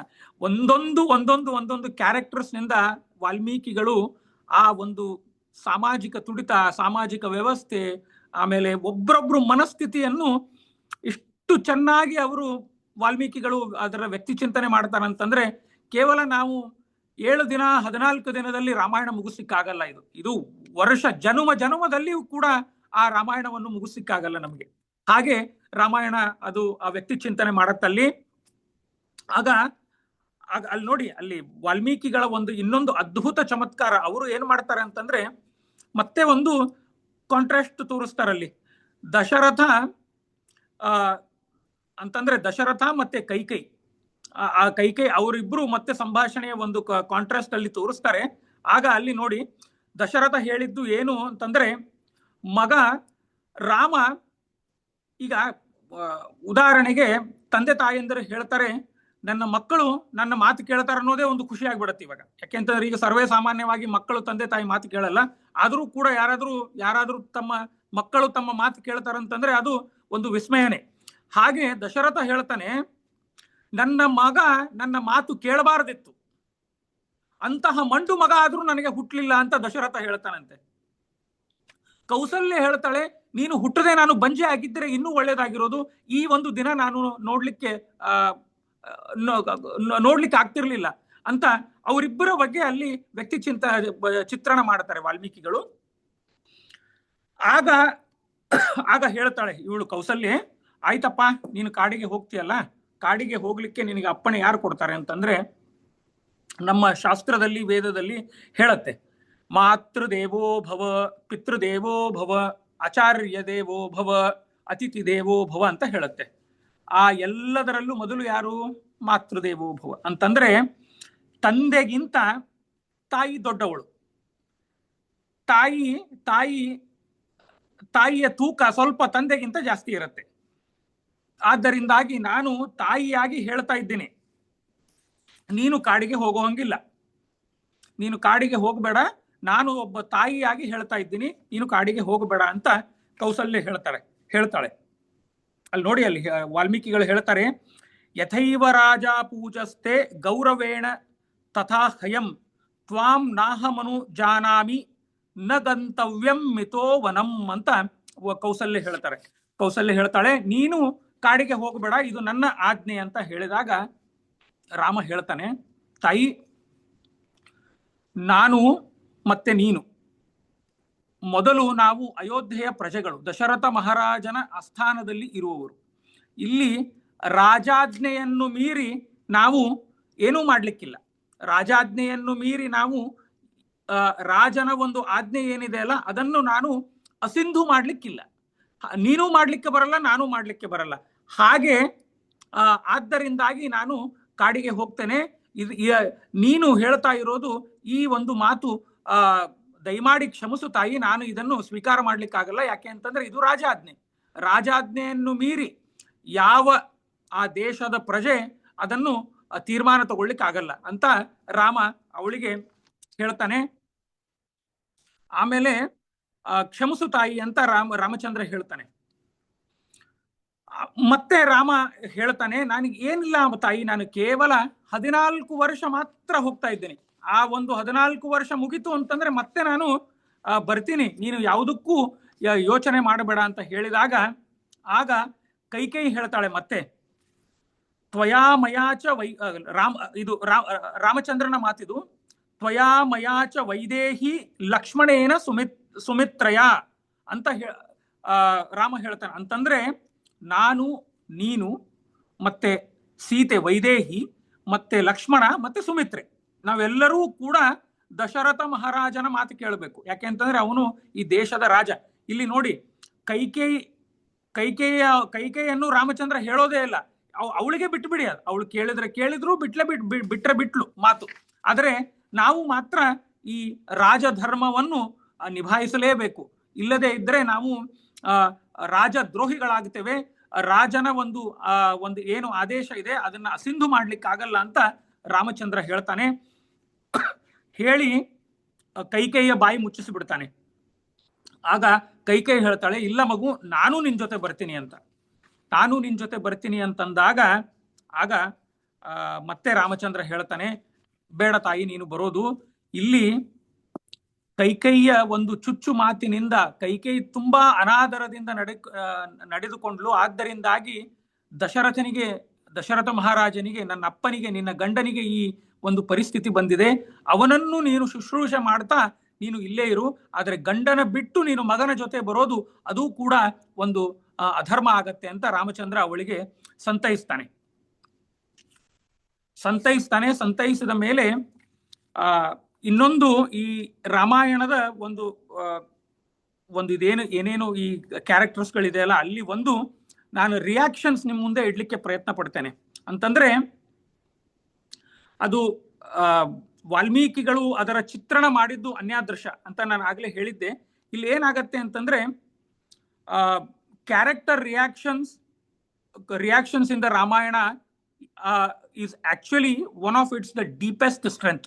ಅಂತಂದ್ರೆ ರಾಮಾಯಣದ ಒಂದು ಮುಖ್ಯವಾದಂತ ಸ್ಟ್ರೆಂತ್ ಏನಿದೆ ಅಲ್ಲ, ಆ characters depth of the characters. ಯಾವುದೇ ಕ್ಯಾರೆಕ್ಟರು ಕೂಡ ಕಾವ್ಯದ ದೃಷ್ಟಿಯಲ್ಲಿ ಮತ್ತು ಶಾಸ್ತ್ರದ ದೃಷ್ಟಿಯಲ್ಲಿ ಅದನ್ನು ವೈಭವೀಕರಣೆ ಮಾಡಿ ತೋರಿಸ್ತಾರೆ ವಾಲ್ಮೀಕಿಗಳು. ಅದನ್ನು ಸುಮ್ಮನೆ ಒಂದು ಯಾವುದೇ ಒಂದು ಕ್ಯಾರೆಕ್ಟರ್ ಪಾಸಿಂಗ್ ಕ್ಲೌಡ್ ಆಗಿ ರಾಮಾಯಣದಲ್ಲಿ ಎಲ್ಲೂ ಬಂದಿಲ್ಲ. ಅಂತಂದ್ರೆ ಎಲ್ಲಾ ಕ್ಯಾರೆಕ್ಟರ್ಸು ಒಂದೊಂದು ನಮ್ಮ ಜೀವನದ ಮೌಲ್ಯ ಅದಕ್ಕೆ ರೆಸ್ಪಾಂಡ್ ಮಾಡುತ್ತೆ. ನೋಡಿ, ಧರ್ಮಾಚರಣೆ ಹೇಗಿರಬೇಕು, ಧರ್ಮ ಸಂಕಟದಲ್ಲಿ ನಾವು ಹೇಗೆ ಅದರಿಂದ ಆಚೆ ಬರಬೇಕು, ಆಮೇಲೆ ಪ್ರೀತಿಯ ಬಗ್ಗೆ ಹೇಗೆ ಗಂಡ ಹೆಂಡಂದಿರು ಪ್ರೀತಿಯಿಂದ ಇದ್ರು, ಉದಾಹರಣೆಗೆ ಸೀತೆ ರಾಮ ಅವರ ಪ್ರೀತಿ ಹೇಗಿತ್ತು, ಅದನ್ನು ಕೂಡ ತುಂಬಾ ಅದ್ಭುತವಾಗಿ ವಾಲ್ಮೀಕಿಗಳು ತೋರಿಸ್ತಾರೆ. ಆಮೇಲೆ ಈಗೋಗಳು ಏನೇನಾಯ್ತು, ಆಮೇಲೆ ಹೇಗೆ destiny reveals their true nature of the character ಅನ್ನೋದು ರಾಮಾಯಣದಲ್ಲಿ ನಮಗೆ ಸ್ಪಷ್ಟವಾಗಿ ಕಾಣುತ್ತೆ. ಅದರಲ್ಲಿ ಮುಖ್ಯವಾಗಿ ಈ ಬಾಲಕಾಂಡ ಮತ್ತೆ ಅಯೋಧ್ಯೆ ಕಾಂಡ, ಅದರಲ್ಲಿ ಬಹಳ ನಮಗೆ ಆ ಕ್ಯಾರೆಕ್ಟರ್ಸ್ ಡೆಪ್ತ್ ನಮಗೆ ತುಂಬಾ ಕಾಣಿಸುತ್ತೆ. ಆಗ ರಾಮಚಂದ್ರ ಹೇಳ್ತಾನೆ, ಸುಖ ದುಃಖೆ ಭಯೇ ಕ್ರೋಧೌ ಲಾಭಾಲಾಭೌ ಭವಾಭವೌ ಯಚ್ಚ ಕಿಂಚಿತ್ ತಥೋಭೂತಂ ನನು ದೈವಸ್ಯ ಕರ್ಮತತ್ ಅಂತ ರಾಮ ಒಂದು ಮಾತು ಹೇಳ್ತಾನೆ. ಅಂತಂದ್ರೆ ನೋಡಿ, ಕೃಷ್ಣನು ಭಗವದ್ಗೀತೆಯಲ್ಲಿ ಹೇಳ್ತಾನೆ, ಸುಖ ದುಃಖಂ ಸಮೇ ಕೃತ್ವ ಲಾಭೋ ಜಯಾಜಯವು ಅಂತ. ಹಾಗೆ ರಾಮಚಂದ್ರನು ಇಲ್ಲಿ ಹೇಳ್ತಾನೆ, ನಮಗೆ ಗೊತ್ತಿದೆ ಮನುಷ್ಯನಿಗೆ ಗೆಲುವು ಬಂತು ಅಂತಂದ್ರೆ ಅವನು ತುಂಬಾ ಹಿಗ್ಗುತ್ತಾನೆ. ಆದರೆ ಗೆಲುವಿನಲ್ಲಿಯೂ ಕೂಡ ಹಿಗ್ಗಬೇಡ, ಸೋಲಿನಲ್ಲಿ ಕುಗ್ಗಬೇಡ. ಹಾಗೆ ನೀನು ಯಾವುದರ ಬಗ್ಗೆಯೂ ಚಿಂತೆ ಮಾಡಬೇಡ, ಯೋಚನೆ ಮಾಡಬೇಡ. ಆದರೆ ನೋಡಿ, ನಿನ್ನೆ ರಾಮನೇ ಹೇಳ್ತಾನೆ, ನಿನ್ನೆವರೆಗೂ ನಾನೇ ಸಮ್ರಾಟ್ ಆಗ್ತೇನೆ ಅಂತ ಎಲ್ಲರೂ ಹೇಳ್ತಾ ಇದ್ರು. ಆದರೆ ಇವತ್ತು ನನು ದೈವಸ್ಯ ಕಾರಣಂ, ನನು ದೈವಸ್ಯ ಕರ್ಮ ತತಃ. ನಿನ್ನೆವರೆಗೂ ನಾನೇ ಸಮ್ರಾಟ್ ಆಗ್ತೇನೆ ಅಂತ ಅನ್ಕೊಂಡಿದ್ದೆ, ಆದರೆ ಇವತ್ತೇನಾಗತ್ತೆ ಅನ್ನೋದು ಯಾರಿಗೂ ಗೊತ್ತಿರಲಿಲ್ಲ. ಭರತ ಸಮ್ರಾಟ್ ಆಗ್ತಾನೆ, ಆದರೆ ನಾನು ಆನಂದವಾಗಿ ಯಾವುದೂ ಲೇಪ ಇಲ್ಲ, ಈ ರಾಜಕೀಯ ಹೊಲಸಿನಿಂದ ಆಚೆ ಬಹಳ ಆರಾಮವಾಗಿ ನಾನು ಕಾಡಿಗೆ ಹೋಗೋ ಒಂದು ದೈವ ಇದು ನನ್ನ ಪಾಲಿಗೆ ಬಂದಿದೆ ಅಂತ ರಾಮಚಂದ್ರ ಹೇಳ್ತಾನೆ. ನನು ದೈವಸ್ಯ ಕರ್ಮ ತತಃ ಅಂತಂದ್ರೆ ನಾವು ನಾಳೆ ಏನಾಗತ್ತೆ ಅನ್ನೋದು ಒಂದು ಚಿಂತೆ ಬಿಟ್ಟು ಇವತ್ತು ಅಂತಂದ್ರೆ ಆ ಒಂದು ಕ್ಷಣದಲ್ಲಿ ನಮಗೆ ಏನು ಇದೆ ಅದನ್ನನ್ನು ಅನುಭೋಗಿಸುವಂತ ಕೃಷ್ಣ ಗೀತೆಯಲ್ಲೂ ಹೇಳಿದ, ರಾಮನು ಅದೇ ಒಂದು ಸಂದೇಶವನ್ನು ಈ ಬಾಲಕಾಂಡದಲ್ಲಿ ತೋರಿಸ್ತಾನೆ. ಭರತ ರಾಜ ಆಗಬೇಕು ಅನ್ನೋದು ಆ ಭಗವತ್ ಸಂಕಲ್ಪ. ಅದು ನಾನು ಕಾಡಿಗೆ ಹೋಗಬೇಕು, ಆನಂದವಾಗಿ ನಾನು ಅಲ್ಲಿ ವಿಹಾರ ಮಾಡ್ತೇನೆ, ಕಾಡಿನಲ್ಲಿ ಆನಂದವಾಗಿ ವಿಹಾರ ಮಾಡುತ್ತೇನೆ, ಯಾವ ರಾಜಕೀಯ ಹೊಲಸು ಅಲ್ಲಿ ಇಲ್ಲ, ಬಹಳ ಆರಾಮವಾಗಿ ನಾನು ಅಲ್ಲಿ ವಿಹಾರ ಮಾಡ್ತಾ ಇರಬಹುದು ಅಂತ. ಇದು ಒಂದು ರಾಮಚಂದ್ರ ಕಾಡಿಗೆ ಹೋಗುವುದು ಕೂಡ ಇದು ಒಂದು ಅದ್ಭುತವಾದಂತಹ ಕಾರ್ಯ. ಇದು ನನಗೆ ಭಗವಂತ ಒದಗಿಸಿ ಕೊಟ್ಟಿದ್ದಾನೆ ಅಂತ ರಾಮಚಂದ್ರನೇ ಅಲ್ಲಿ ಹೇಳ್ತಾನೆ. ಆಗ ಲಕ್ಷ್ಮಣ ಇರ್ತಾನೆ ಅಲ್ಲಿ. ಲಕ್ಷ್ಮಣಿಗೆ ಕೋಪ ಬಂದ್ಬಿಡುತ್ತೆ. ಅವನು ಒಂದು ಸ್ವಲ್ಪ ಬಿಸಿನೆತ್ತರ ತರುಣ, ಅವನು ಆಂಗ್ರಿ ಯಂಗ್ ಮ್ಯಾನ್ ಅವನು ಲಕ್ಷ್ಮಣ. ಆಗ ಲಕ್ಷ್ಮಣ ಹೇಳ್ತಾನೆ, ಇದೆಲ್ಲ ಏನು ಅಣ್ಣ ಮಾತಾಡೋದು ನೀನು, ಇದು ದೈವದ ಸಂಕಲ್ಪ ಹಾಗೆ ಹೀಗೆ ಅಂತ. ಎಲ್ಲವೂ ನಿನ್ನ ಕೈಯಲ್ಲಿ ಇದ್ದಾಗ ಇದು ಮಾತಾಡೋದು ಸರಿನಾ ಅಂತ ಲಕ್ಷ್ಮಣ ವಾದ ಮಾಡ್ಲಿಕ್ಕೆ ಶುರು ಮಾಡ್ತಾನೆ. ಇಲ್ಲಿ ನೋಡಿ, ಲಕ್ಷ್ಮಣ ಮತ್ತೆ ರಾಮನಿಗೆ ಕೇವಲ 4 ತಿಂಗಳ ವ್ಯತ್ಯಾಸ ಅಷ್ಟೇ. ರಾಮನೂ ಕೂಡ ಅವನು ಯಂಗ್ ಮ್ಯಾನೇ, ಅವನೇನು ಇದು ಇಲ್ಲ. ಆದರೆ ರಾಮನ ಮಾತಿನಲ್ಲಿ ಒಂದು ಏನು ಮೆಚುರಿಟಿ ಇತ್ತಲ್ಲ, ಅದು ಲಕ್ಷ್ಮಣ ಹಾಗೆ ಮಾತಾಡಲ್ಲ. ಲಕ್ಷ್ಮಣ ಒಂದು ಸ್ವಲ್ಪ ಉದ್ವೇಗದಿಂದ, ಅವನು ಕೋಪದಿಂದ ಮಾತಾಡ್ತಾನೆ ಲಕ್ಷ್ಮಣ. ಆಗ ಇವೆಲ್ಲವೂ ನೀನು ಹೇಳ್ತಾ ಇರೋದು ಇವು ಯಾವುದೂ ದೈವಿ ಸಂಕಲ್ಪ ಅದು ಇದು ಏನೂ ಅಲ್ಲ. ಆದರೆ ನನ್ನ ಕೈಯಲ್ಲಿಯೂ ಕೂಡ ಬಿಲ್ಲು ಬಾಣ ಇದೆ, ನಾನು ಅದನ್ನ ತಗೊಂಡು ದಂಗೆ ಹೇಳುತ್ತೇನೆ. ಅಪ್ಪನ ವಿರುದ್ಧ ನಾನು ದಂಗೆ ಎದ್ದು ನಿನ್ನನ್ನು ಪಟ್ಟಾಭಿಷಿಕ್ತನಾಗಿ ಮಾಡುತ್ತೇನೆ ಅಂತ ಇವನು ಲಕ್ಷ್ಮಣ ಶುರು ಮಾಡ್ತಾನೆ. ಆಗ ರಾಮ ಹೇಳಿದ್ದು ಬಹಳ ರೋಚಕ. ಅಲ್ಲಪ್ಪ, ನಿನ್ನ ಹತ್ರ ಬರೀ ಧನುಷ್ ಬಿಲ್ಲು ಬಾಣ ನಿನ್ನ ಹತ್ರ ಅಷ್ಟೇ ಅಲ್ಲ, ನನ್ನ ಹತ್ರವೂ ಕೂಡ ಇದೆ. ಅದು ನನಗೆ ಅದನ್ನು ಬಳಕೆ ಮಾಡಬಾರದಂತ ಸುಮ್ಮನೆ ಹಾಗೆ ಇಟ್ಟಿದ್ದೇನೆ. ನಾನೇ ಅದನ್ನು ಬಳಕೆ ಮಾಡ್ತಾ ಇಲ್ಲ. ನೀನ್ ಯಾರು, ನೀನು ಸುಮ್ಮನೆ ಯಾಕೆ ಹಾರಾಡ್ತೀಯ ಅಂತ ಹೇಳಿ ಲಕ್ಷ್ಮಣನನ್ನು ತಣ್ಣಗೆ ಮಾಡ್ತಾನಲ್ಲಿ. ಒಂದು ಒಂದು ಈ ಈ ಇದೊಂದು ಏನು ಲೋಕೋತ್ತರವಾದಂತಹ ರಾಮನ ಮೂರ್ತಿ, ಅದು ಪ್ರಾಯ ಬೇರೆ ಯಾರು ಇದ್ರೂ ಕೂಡ ಅದನ್ನು ಹಾಗೆ ಎಲ್ಲರನ್ನೂ ಬಾಯಿ ಮುಚ್ಚಿಸಲಿಕ್ಕೆ ಆಗ್ತಿರ್ಲಿಲ್ಲ. ಅಲ್ಲಿ ಯಾವತ್ತೂ ಕೂಡ ಅವನು ಆ ಒಂದು ಅಪ್ಪನ ವಿರುದ್ಧ ಆಗಲಿ, ದಶರಥ ರಾಜನ ವಿರುದ್ಧ ಆಗಲಿ ಯಾವತ್ತೂ ರಾಮ ನಡ್ಕೊಳ್ಳಿಲ್ಲ. ನೋಡಿ ಹೇಗಿತ್ತು ಅಂತಂದ್ರೆ, ಆಗ ಲಕ್ಷ್ಮಣನು ಹೇಳ್ತಾನೆ, ಅಲ್ಲ ಈಗ ನೀನು ಕಾಡಿಗೆ ಹೋಗ್ತೀನಿ ಅಂತಂದ್ರೆ ಜನರು ಏನಂತಾರೆ ರಾಜನಿಗೆ? ಹಿಂದಿನ ಕಾಲದಲ್ಲಿ ನಮ್ಮ ಪೌರಾಣಿಕ ಇತಿಹಾಸದಲ್ಲಿ ಏನಿತ್ತು ಅಂತಂದ್ರೆ, ಮೊನಾರ್ಕಿ ವಾಸ್ ಡೆಮೊಕ್ರೆಟಿಕ್. ಹಂಗಿತ್ತಾಗ ಅಂತಂದ್ರೆ ರಾಜ ಅವನ ಅರಸತ್ತಿಗೆ ಇದ್ರೂ ಕೂಡ ರಾಜ ಜನರ ಅಭಿಪ್ರಾಯವನ್ನು ಕೇಳೇ ತೀರ್ಮಾನ ತಗೋಬೇಕಾಗಿತ್ತು. ರಾಜ ತನ್ನ ಮನಸ್ಸಿಗೆ ಬಂದಂತೆ ಅವನು ತೀರ್ಮಾನ ತಗೊಂಡ್ರೆ ಜನ ಒಪ್ತಿರ್ಲಿಲ್ಲ. ಆಗ ಅದು it was a monarchy, it was democratic. But ಈಗ ಉಲ್ಟಾ ಆಗಿದೆ. ಅದು ಡೆಮೋಕ್ರಸಿ ಇದ್ರೂ ಅದೊಂಥರ ಮೊನಾರ್ಕಿನೇ. ಅದು ಏನು ಜನರ ಅಭಿಪ್ರಾಯವನ್ನೇ ಯಾರು ತಗೊಳ್ಳಲ್ಲ, ತಮ್ಮ ಮನಸ್ಸಿಗೆ ಬಂದಿದ್ದೇ ತಾವು ಮಾಡ್ತಾರೆ. ಅಂತಹ ಒಂದು ಪರಿಸ್ಥಿತಿ ಆಗಿದೆ. ಏನು ಮಾಡ್ಲಿಕ್ಕಾಗಲ್ಲ. ದೇಶ ಕಾಲ ಭೇದದಿಂದ ಅಥವಾ ಈಗಿನ ಒಂದು ಸಮಯಕ್ಕೆ ಹಾಗೆ ಅದು ಒಂದು ವ್ಯವಸ್ಥೆ ಆಗಿ ಬಂದಿದೆ. ಆಗ ಲಕ್ಷ್ಮಣ ಏನ್ ಮಾಡ್ತಾನಂತಂದ್ರೆ, ಇವನ ಕಾಲಿಗೆ ಬಿದ್ದು ಬಿಡ್ತಾನೆ. ರಾಮನ ಕಾಲಿಗೆ ಬೀಳ್ತಾನೆ. ರಾಮನ ಕಾಲಿಗೆ ಬಿದ್ದು ಹೇಳ್ತಾನೆ, ಅಣ್ಣ ನಾನು ನಿನ್ನ ಜೊತೆ ಬರ್ತೇನೆ ಕಾಡಿಗೆ. ನೀನು ಒಬ್ಬನೇ ಹೋಗೋದು ಬೇಡ, ನಾನು ನಿನ್ನ ಅಂಗರಕ್ಷಕನಾಗಿ ಬರ್ತೇನೆ ಅಂತ ಲಕ್ಷ್ಮಣ ರಾಮನಿಗೆ ಹೇಳ್ತಾನೆ. ಅಲ್ಲಿ ನೋಡಿ, ಅಲ್ಲಿ ವಾಲ್ಮೀಕಿಗಳು ಹೇಳ್ತಾರೆ, ಅಹಮೇಕೋ ಮಹೀಪಾಲಾನಾಂ ವಾರಯತುಂ ಬಲಾತ್ ಅಂತ ಹೇಳ್ತಾರೆ ಅವರು. ನನ್ನ ಹತ್ರನು ಬಿಲ್ಲು ಬಾಣಗಳನ್ನು ನಾನು ಹಿಡ್ಕೊಂಡು ನ ಶೋಭಾರ್ಥಮಿವವು ಬಾಹು ನ ಧನುಷ್ ಬಾಣೇಚ ಮೇವಚ ಅಂತಂದ್ರೆ, ನನ್ನ ತೋಳಿನಲ್ಲಿ ಏನು ಇದೆ, ನನ್ನ ತೋಳು ಬಲ ಏನಿದೆ ಅಲ್ಲ, ಅದು ಕೇವಲ ಅಲಂಕಾರ ಮಾಡ್ಲಿಕ್ಕೆ ಮಾತ್ರ ಅಲ್ಲ, ಅದರಲ್ಲಿ ಬಿಲ್ಲು ಬಾಣ ಎಲ್ಲವೂ ಇದೆ. ಅದನ್ನು ಹಾಕಿಕೊಂಡು ನಾನು ನಿನ್ನ ಅಂಗರಕ್ಷಕನಾಗಿ ನಾನು ನಿನ್ನ ಜೊತೆ ಬರ್ತೇನೆ ಅಂತ ಅವನ ಕಾಲಿಗೆ ಬಿದ್ದು ಕೇಳ್ತಾನೆ. ಆಗ ರಾಮ ಹೇಳ್ತಾನೆ, ಆಯ್ತು ಬನ್ನಡಿ ಅಂತ ಹೇಳ್ತಾನೆ ಅವನಿಗೂ. ಅಲ್ಲಿ ನೋಡಿ, ಅಲ್ಲಿ ಕೌಸಲ್ಯಗೂ ಕೂಡ ರಾಮ ಹೇಗೆ ಉತ್ತರ ಕೊಡಬೇಕು ಕೊಟ್ಟ. ಆಮೇಲೆ ಕಾಡಿಗೆ ಹೋಗೋಕ್ಕಿಂತ ಮುಂಚೆ ಅವನು ಮೊದಲು ತಾಯಿಯ ಅಪ್ಪಣೆ ಕೇಳಲಿಕ್ಕಂತಾನೆ ಬಂದಿದ್ದ. ಅಲ್ಲಿ ಅದನ್ನ ಎಲ್ಲವೂ ಕೇಳಿದ. ಅಪ್ಪಣೆ ಕೇಳಿ ತಾಯಿ ಕೂಡ ತುಂಬಾ ಅವಳು ಏನ್ ಅನ್ಕೊಂಡಿದ್ಲು ಅಂತಂದ್ರೆ, ಒಂದು ಕ್ಷಣ ರಾಮಚಂದ್ರ ನನ್ನನ್ನು ಕರ್ಕೊಂಡು ಹೋಗ್ಬೋದು ಅಂತ. ಆದರೆ ರಾಮಚಂದ್ರ ಆ ಒಂದು ತನ್ನ ತಂದೆಯಾದಂತಹ ದಶರಥ ಯಾವ ಒಂದು ಪರಿಸ್ಥಿತಿಯಲ್ಲಿದ್ದ, ಆ ಪರಿಸ್ಥಿತಿಯಲ್ಲಿ ಅವನನ್ನು ಹಾಗೆ ಬಿಟ್ಟು ತಾಯಿಯನ್ನು ಕರ್ಕೊಂಡು ಹೋಗೋದು ಅಸಮಂಜಸ ಅಂತ ಹೇಳಿ ರಾಜಧರ್ಮ ಮತ್ತೆ ಸ್ತ್ರೀ ಧರ್ಮ ಏನಿದೆ ಅಂತ ಹೇಳಿ ರಾಮ ತಾಯಿಗೆ ಹೇಳಿಕೊಟ್ಟ. ಆಗ ತಕ್ಷಣ ರಾಮ ಹೇಳ್ತಾನೆ,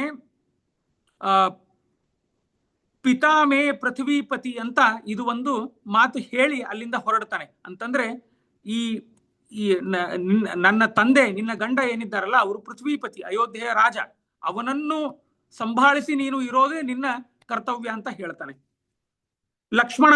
ಲಕ್ಷ್ಮಣ ಸೇರಿ ಇಬ್ರು ಅಲ್ಲಿಂದ ತಾಯಿಗೆ ನಮಸ್ಕಾರ ಮಾಡಿ ಹೊರಡ್ತಾರೆ.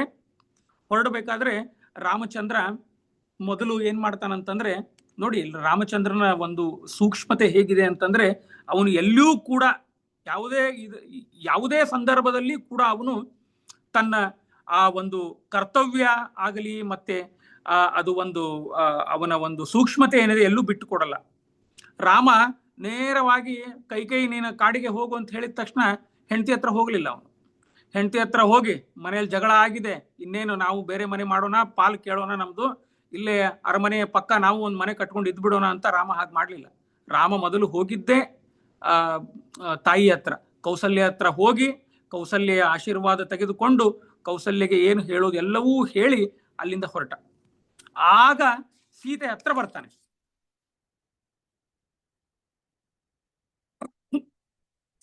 ಬರ್ತಾನೆ. ಆಗ ನೋಡಿ, ಈಗ ಸೀತಾ ಮತ್ತೆ ರಾಮ ಅವರಿಬ್ರು ಹೇಗೆ ಜಗಳಾಡ್ತಾರೆ, ಪ್ರೀತಿಯಿಂದ ಹೇಗೆ ಜಗಳಾಡ್ತಾರೆ ಅನ್ನೋದು ವಾಲ್ಮೀಕಿಗಳು ನಮ್ಮ ಮುಂದೆ ಇಡ್ತಾರೆ. ಅಂತಂದ್ರೆ ಜಗಳ ಆಡ್ಬೇಕು, ಗಂಡ ಹೆಂಡತಿ ಜಗಳ ಆಡ್ಬೇಕು. ಜಗಳ ಆಡ್ಲಿಲ್ಲ ಅಂದ್ರೆ ಅವ್ರು ಗಂಡ ಹೆಂಡತಿನೇ ಅಲ್ಲ ಅಂತ ಅರ್ಥ.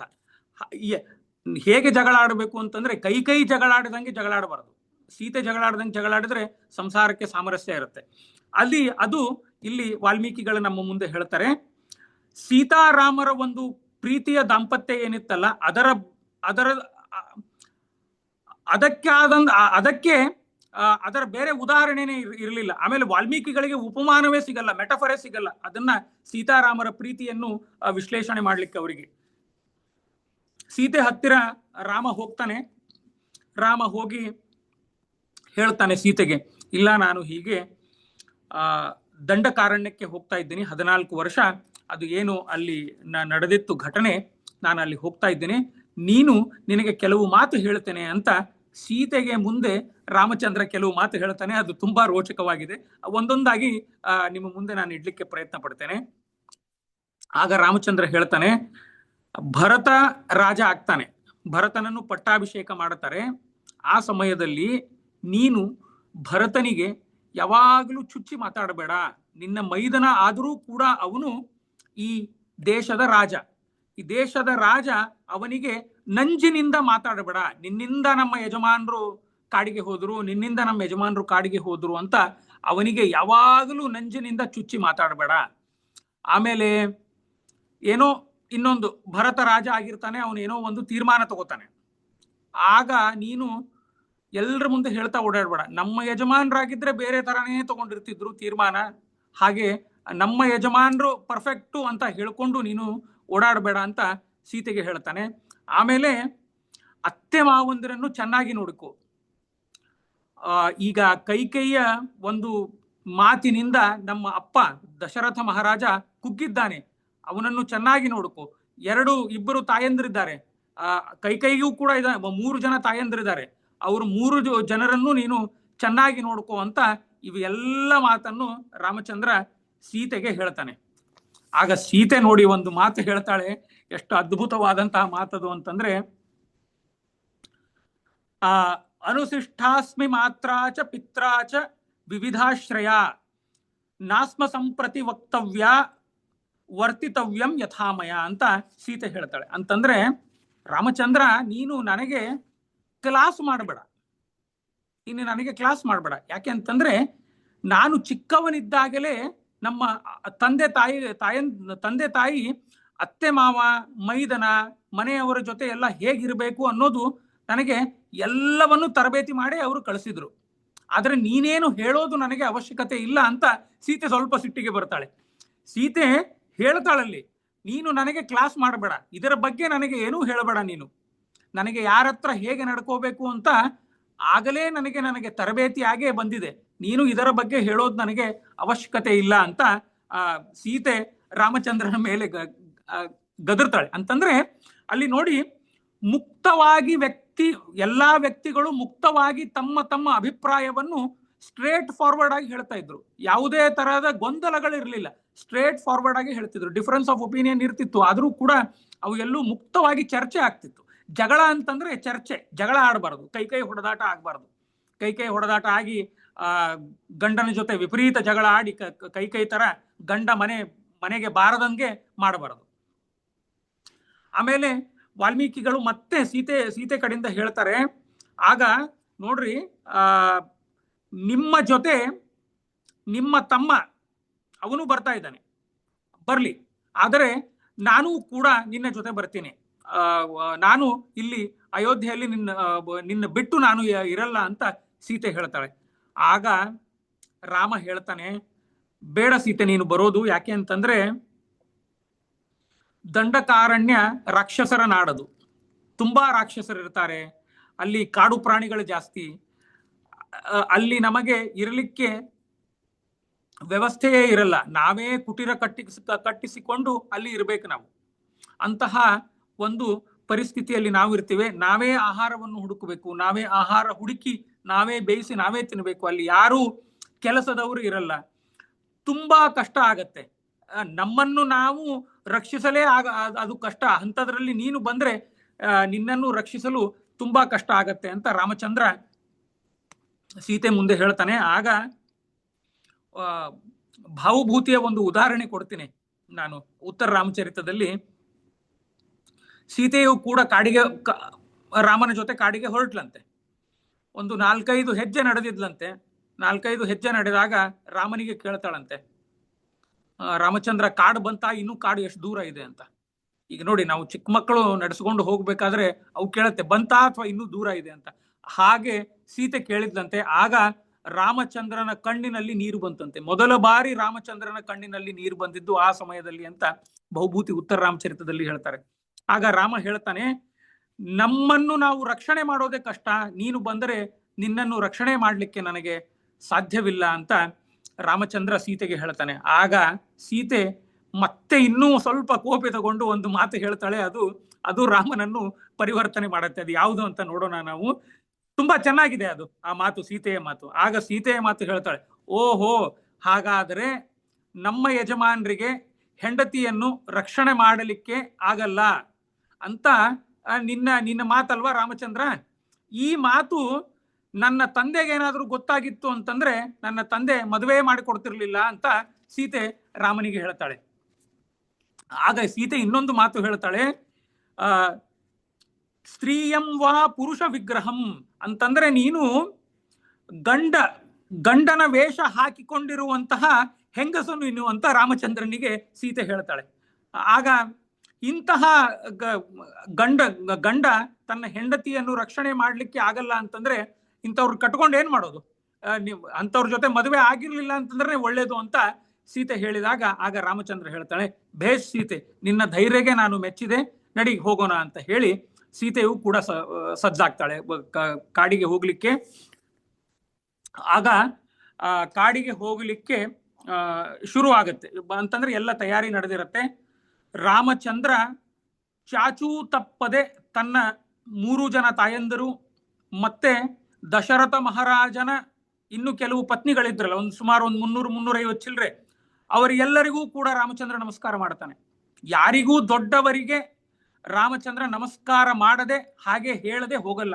ಎಲ್ಲರ ತಾಯಂದಿರಿಗೂ ರಾಮಚಂದ್ರ ಒಂದು ಮಾತು ಹೇಳ್ತಾನೆ, ನಾನು ಎಷ್ಟು ದಿನ ಇದ್ದೆ ನಿಮ್ಮೆಲ್ಲರ ಜೊತೆ, ನನ್ನ ಕಡೆಯಿಂದ ನಿಮಗೇನಾದ್ರೂ ಒಂದು ಕೆಟ್ಟ ಶಬ್ದ ಬಂದಿದ್ದರೆ ದಯವಿಟ್ಟು ನೀವು ದೊಡ್ಡವರಾಗಿ ಕ್ಷಮಿಸಬೇಕು ಅಂತ ರಾಮಚಂದ್ರ ಎಲ್ಲರನ್ನೂ ಹೇಳ್ತಾನೆ.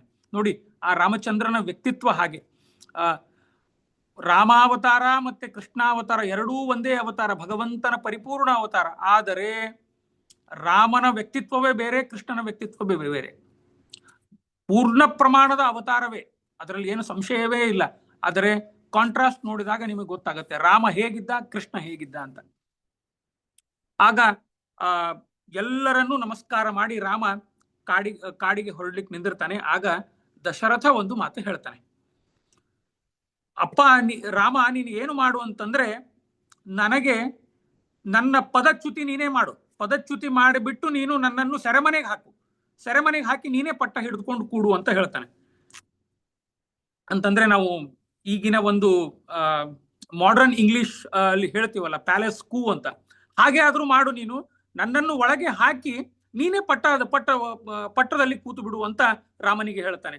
ಆಗ ರಾಮ ಹೇಳ್ತಾನೆ, ಅದು ಸಾಧ್ಯವಿಲ್ಲ, ನಾನು ನನ್ನ ತಾಯಿಗೆ ಮಾತು ಕೊಟ್ಟಿದ್ದೇನೆ, 14 ವರ್ಷ ವನವಾಸ ಮತ್ತೆ ಆದ್ಮೇಲೆ ಬರ್ತೇನೆ ಅಂತ. ಆಗ ಅಂತಂದ್ರೆ ನೋಡಿ, ಔರಂಗಜೇಬ್ ಮಾಡಿದ್ದ ಇದು, ತನ್ನ ತಂದೆಯನ್ನು ಒಳಗೆ ಹಾಕಿ ಅವನು ಕೂತಿದ್ದ. ಪಾಪ ರಾಮ ಮಾಡ್ಲಿಲ್ಲ, ಹೀಗೆ ಔರಂಗಜೇಬ್ ಮಾಡಿದ್ದ. ಹೀಗೆ ರಾಮ ಮಾಡಿದ್ರೆ ಅದು ಕೂಡ ಪಿತೃವಾಕ್ಯ ಪರಿಪಾಲನೆ ಆಗ್ತಿತ್ತೋ ಏನೋ, ಆದ್ರೆ ರಾಮ ಅದು ಮಾಡ್ಲಿಲ್ಲ. ಯಾಕೆ ಅಂತಂದ್ರೆ ಅಲ್ಲಿ ನಾನು ನೆನ್ನೆ ಹೇಳಿದ್ದೆ, ಮುಖ್ಯ ಉದ್ದೇಶ ರಾವಣ ಕುಂಭಕರ್ಣರ ವಧೆ ಮತ್ತು ದಂಡಕಾರಣ್ಯದಲ್ಲಿ ಎಲ್ಲ ಋಷಿಗಳು ಭಗವಂತನ ದರ್ಶನಕ್ಕೋಸ್ಕರ ಕಾಯ್ತಾ ಇದ್ರು. ಆದ್ದರಿಂದಾಗಿ ರಾಮ ಇವೆಲ್ಲ ಪಟ್ಟಾಭಿಷೇಕ ಅವೆಲ್ಲ ರಾಮನಿಗೆ ಇದು ಅಲ್ಲ. ಅಲ್ಲಿ ಮುಖ್ಯವಾಗಿ ಅಲ್ಲಿ ಭಕ್ತರನ್ನು ರಕ್ಷಣೆ ಮಾಡೋದು, ಅವರಿಗೆ ಸಂರಕ್ಷಣೆ ಮಾಡಿ ಅವರಿಗೆ ದರ್ಶನ ಕೊಡೋದು ಮುಖ್ಯವಾಗಿತ್ತು. ರಾಮಚಂದ್ರ ಕಾಡಿಗೆ ಹೊರಟಾಗ ರಥದಲ್ಲಿ ಅವನು ಗಂಗಾ ನದಿಯನ್ನು ದಾಟಬೇಕು. ಆಗ ಆ ಗಂಗಾ ನದಿಯವರೆಗೂ ರಥದಲ್ಲಿ ರಾಮ, ಸೀತೆ, ಲಕ್ಷ್ಮಣ 3 ಜನ ಇದ್ರು. ಅಲ್ಲಿವರೆಗೂ ಆ ರಥ ಅವರನ್ನು ಬಿಡತ್ತೆ ಆ ಗಂಗಾ ನದಿ ದಾಟ್ಲಿಕ್ಕೆ. ಆಗ ಇಡೀ ಅಯೋಧ್ಯೆಯ ಜನ ಸೇರಿರ್ತಾರೆ. ಆಗ ಒಂದು ವಾಲ್ಮೀಕಿಗಳು ಒಂದು ಮತ್ತೊಂದು ಘಟನೆ ಹೇಳ್ತಾರ ಅವರು ರಾಮಾಯಣದ್ದು. ಆಗ ರಾಮ ಇನ್ನೇನು ರಾಮನ ಪಟ್ಟಾಭಿಷೇಕ ಸಮಯದಲ್ಲಿ ಒಬ್ಬಳಿಗೆ ಒಂದು ಮಗು ಹುಟ್ಟಿರತ್ತೆ. ಅವಳು ಆ ಮಗುಗೆ ಬೈತಾಳೆ, ಎಂಥ ದರಿದ್ರ ಮಗ ನೀನು ಹುಟ್ಟಿತು, ನೀನು ಹುಟ್ಟಿದ ತಕ್ಷಣ ರಾಮ ವನವಾಸಕ್ಕೆ ಹೊರಟ ಅಂತ. ಹಾಗೆ ಎತ್ತು ರಾಮನ ಜನಪ್ರಿಯತೆ. ಅವಳು ಪಾಪ ಹುಟ್ಟಿರೋ ಕೂಸಿಗೆ ಕೂಡ ಅವಳು ಬೈತಾಳೆ, ಎಂಥ ದರಿದ್ರ ಮಗ ಹುಟ್ಟಿದೆ ನೀನು ಹುಟ್ಟಿದ ತಕ್ಷಣ ರಾಮ ವನವಾಸಕ್ಕೆ ಹೊರಟ ಅಂತ. ಅವಳು ಚಿಕ್ಕ ಹಸೆಗೂಸಿಗೆ ಹಿಡಿಶಾಪ ಹಾಕ್ಲಿಕ್ಕೆ ಪ್ರಾರಂಭ ಮಾಡ್ತಾಳೆ. ಅಂತಹ ರಾಮ ಕಾಡಿಗೆ ಹೊರಟಬೇಕಾದ್ರೆ ದಶರಥ ಅಲ್ಲೇ ನಿಂತು ನೋಡ್ತಾ ಇರ್ತಾನೆ. ದಶರಥ ನಿಂತು ನೋಡಿದಾಗ ಮತ್ತೆ ಹೇಳ್ತಾನೆ ಸುಮಂತ್ರನ ಹತ್ರ, ಸ್ವಲ್ಪ ಮುಂದೆ ಹೋಗೋಣ ಸುಮಂತ್ರ. ಅವನು ರಾಮ ಹೋಗೋದು, ರಾಮನ ಗಾಡಿ ರಾಮ ಕಾಣಿಸಿದ. ಸ್ವಲ್ಪ ಮುಂದೆ ಹೋದ ಮೇಲೆ ರಾಮನ ಗಾಡಿ ಕಾಣಿಸ್ತು. ಆಮೇಲೆ ಇನ್ನೂ ಸ್ವಲ್ಪ ಮುಂದೆ ಹೋದ ಮೇಲೆ ರಾಮನ ಗಾಡಿಯ ಧೂಳು ಕಾಣಿಸ್ತಾ ಇದೆ, ಅದನ್ನಾದ್ರೂ ನಾನು ನೋಡಬೇಕು ಅಂತ ಹೇಳಿ ಅವನು ದಶರಥ ಮತ್ತೆ ಮುಂದೆ ಹೋಗ್ತಾನೆ. ಅಲ್ಲಿ ಒಬ್ಬ ತಂದೆಯ ಮನಸ್ಥಿತಿಯನ್ನು ವಾಲ್ಮೀಕಿಗಳು ಚಿತ್ರಣ ಮಾಡ್ತಾರೆ. ದಶರಥ ನೋಡಿ, ದಶರಥ ಮಹಾರಾಜನ ಎಲ್ಲ ರಾಜಕೀಯ ಗೊಂದಲದಲ್ಲೇ ಅವನು ಸಿಕ್ಕಾಕೊಂಡ. ಹಾಗಾಗಿ ಅವನ ಒಂದು ಪರಿಸ್ಥಿತಿ ಆಯ್ತು.